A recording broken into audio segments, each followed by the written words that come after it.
Hi, I'm Diane Davidson. Welcome back to our podcast, Good Deeds, Real Estate with a Mission. And I'm here today with my partner, Bill Weidecker. And husband. Hi, everybody. I'm Bill Weidecker. But then again, you knew that. So today we're going to talk about buyers, offers, offer strategy in this competitive market. So, shall I ask the first question? Why don't you? Okay, Bill, other than what people might think is obvious, which is usually price, what can a buyer do, or what can their agent do for them to make their offer more appealing to a seller? Good spelling. Punctuation. Yes. Grammatically correct clauses, sentences. Actually, we're kidding a little bit. However, I do believe that, I've asked this question in other ways, and it really comes down to this. When working with a buyer client, one of the things that's important is if they're making an offer on a home, do they really, really, really want the home? Or are they just, because there's a frenzy out there and they're fearful of loss, that they're just going after anything that sort of works? They're going to be in this place for 5, 6, 7, 10 years or more, and it really comes down to, do you really want it? And are you willing to go to whatever lengths you can go to get it? So price is a good example, is if somebody's paying $5, $10, $20, $100,000 more, depending on their price point, if they're going to be there for a long period of time, you can justify that. At least I can, and we've done it on our own purchases. So, it really comes down to, that's one way to set yourself apart. But other than that, we can talk about that, but it really comes down to making the offers as clean as possible. And we can kind of elaborate. It's just, where do you want to go next? What do you mean by clean? Well, you and I, we actually took the purchase and sale agreement and counted. It's a fill-in-the-blank form. It's a complicated form, but it's a fill-in-the-blank nonetheless. And there's over 100 blanks that need to be filled in the standard document. 2 of them relate to price. So all of the other blanks relate to other things. And so after you get past the pricing, there are all these other parts of offers that can start to become confusing or distracting to the seller. So our goal with our clients, the buyers, is to say, how do we make this as appealing as possible to the seller and as low on the distraction scale as we possibly can make it? And without compromising their position. Like an example I'll give to elaborate, that's okay. Inspections, home inspections. If a buyer's going to have one, it behooves them to have it as quickly as possible, because then they're not missing other opportunities should for some reason that particular sale not to stay together, right? It's also attractive to a seller. The seller doesn't want to wait 14 days to find out if there's something that comes up that could cause them to wait even longer, only to put their home back on the market. Well, so for instance, during our initial buyer consultation, we're talking about the offer process, and just that conversation alone, before we've even landed on a property, can take 30 to 60 minutes just on that document. Mm-hmm. I feel it's one of the most valuable things you can do as a buyer early on, because you're having a strategy conversation without having to aim at any target. Correct. It really gives you the ability to have a low stress conversation, because you don't have a property in mind that you might lose if we don't get this over with. Right, it's not emotional. Yeah. It's in the abstract, so there's nothing at risk, and it's such a foundational piece. I really honestly don't understand when agents don't do that and don't take that time with their buyer, and why a buyer making such an important decision wouldn't want to invest that time to understand the strategy that's best to employ, and to sort of, and to ask any questions they might have when it's not in the heat of the moment. Think of it this way. Recently having gone through major surgery, you have a consult with the surgeon, and they answer lots of questions. They tell you exactly what's going to take place. Going in way before. You're not having that conversation minutes before the surgery. Right. You're having it weeks before. Now, while this isn't surgery, it's kind of financial surgery on one of the most important purchases you're going to make in your life. Mm-hmm. And so I think it is one thing that should not be rushed. Agree. So I think that if there's anything you can do from a strategy standpoint, it's have that consult with an agent you like and an agent you trust, and they should be the same. So that you go into it with the right weaponry when you're ready to make an offer on a property. Or tools, depending on. I like combat. So what you're saying is that it would behoove a buyer to work with, basically to insist, if they're working with an agent that doesn't offer that, to ask for it. To ask if they can sit down and understand the contract, understand what that agent recommends for strategy to help them in their quest to find and buy the right home. Yeah, I think if you have an agent that does not want to do that, or you start to get some warning signs about their ability to navigate through the purchase and sale agreement, that should give you pause. Because they have your future in their hands with regard to getting you the house. So this was not a question I planned on asking, and probably wasn't one you're going to discuss. But what I'm hearing is that that's something buyers should demand.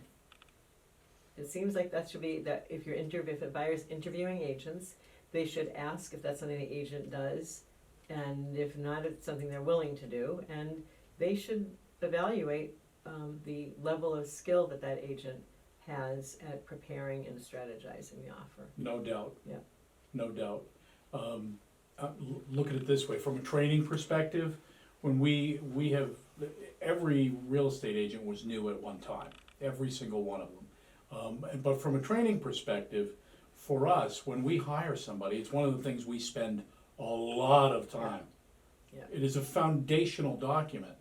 And so to just slough over it and say, you'll learn this when you have buyers that want to buy, is the wrong way to do it. Right. Yep. You know, it really comes also from, we try as buyer agents to always look at it from the seller's perspective, again, to be able to strategize, and usually the recommendations we're making happen, they're a win-win for the buyer and seller, like a quick inspection, for instance, or a single deposit. You know, our form, to get into the nitty-gritty details, but the form has an opportunity for a first deposit, a second deposit, and if for some reason that second deposit gets lost on the way, the seller can cancel the contract. So there are things that, you know, some of those blanks are a bit archaic, and we work with our buyers and explain kind of the workarounds that also are attractive to a seller. Again, the more moving parts that there are in these fill-in-the-blank documents, the more confusing it can become, the more distracting. Distracting is a better word. Because if I'm making an offer and I say I'm gonna give you $500,000 for the house and I'll close whenever you'd like, Mrs. Seller. It's a little different than, I'm gonna give you $500,000 for the house, and I'd like the grandfather clock and the swing set in the backyard, and I don't wanna pay for the fuel that's in your tank, and you see how all of a sudden now, it starts to become all of these things that it's distraction. And so a good realtor will help you negotiate through the most important things. For instance, maybe the swing set is important. Okay, but maybe there are other things that aren't important at all. It really comes down to this: if you find as the buyer that you lost the offer because of the grandfather clock, and then you say, I didn't really want the grandfather clock. I told you it would be nice, and you put it in there. But see, so my point is that a good agent will help you navigate through all of that in crafting the offer, rather than finding out later why it didn't work. So in our current environment, we're seeing multiple offers, and we're seeing what some agents are calling escalation clauses. Can you tell me what that is? I can. And what you Shall think I? of it?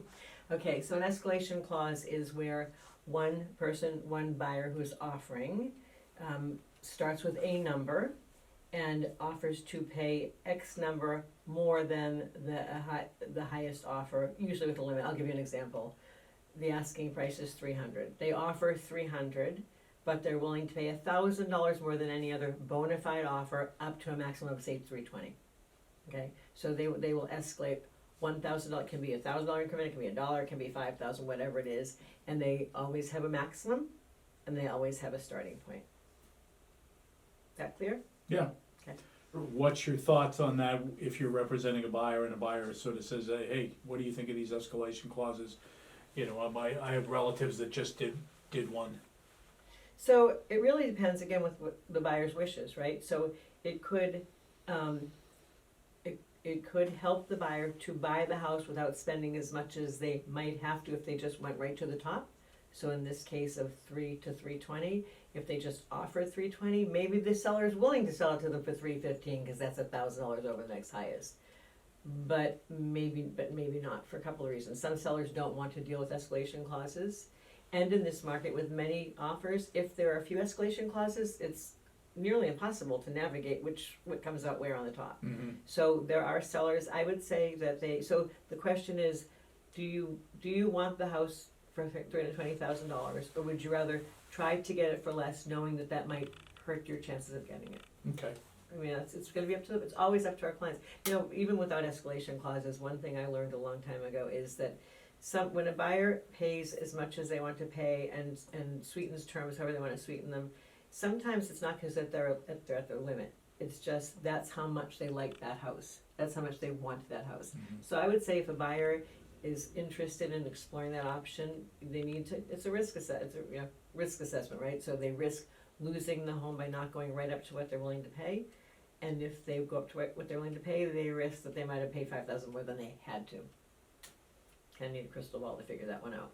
I will say that, there are sellers who don't prefer them and agents who don't prefer them. Yeah, okay. What would be a good tip that you could just sort of, on this podcast, like a freebie, for a buyer where you say, what's the one thing that you would want to pass along as a piece of advice? Really back to what we said before, Bill, what you said that I think what I call the mock offer process consultation is really, really important. Understand how adept your agent that you're contemplating working with is at negotiating and strategizing, because that's what wins the day. It's a shameless plug, but I will just say that the agents on our team, and many agents here at Keller Williams, and the agents in other companies, are very good at preparing the best offer they can, and many miss here and there. I like to we look at every blank on that purchase and sale agreement as if it's the only differentiating factor. If everything else was the same with two offers and one offer had the deposit coming in a day sooner, we look at every blank as if it's the only differentiating factor, and that's why our buyers on average make far fewer offers before they want accepted, and often have offers accepted for less money than what the highest offer was because of the combination of terms. I agree with you on a couple things. I agree with you that consultation is it's your best armor to go back to this weaponry idea. It's your best armor ahead of time, because when the opportunity for a property presents itself, you're now too late to get into the preparation mode and the negotiation conversation that could take an hour or an hour and a half, when you could have done that weeks before or days before, and now you're rushing to get an offer in, and all that discussion becomes distracting to you, and it shouldn't be. And so, from my perspective, I don't think that every agent tackles this the same way. I really don't. I think that some agents are just as anxious to go out and look at houses, hoping that that's going to endear them to you, when really it comes down to this: you gotta have somebody that's on your side of the fence that's going to be able to protect you. And just running out, anybody can show houses, anybody. And so you want somebody that's a skilled negotiator and somebody that's going to be a trusted advisor in this process. Not just somebody that can, turn the key in a door, to be very, very blunt. So, what's your free tip? My free tip's a simple one: hire us. Yes. So I guess that's it for today, huh? That is it for today. So thanks for being here today, and be sure to subscribe to YouTube and follow us on any platform you choose. Thank you.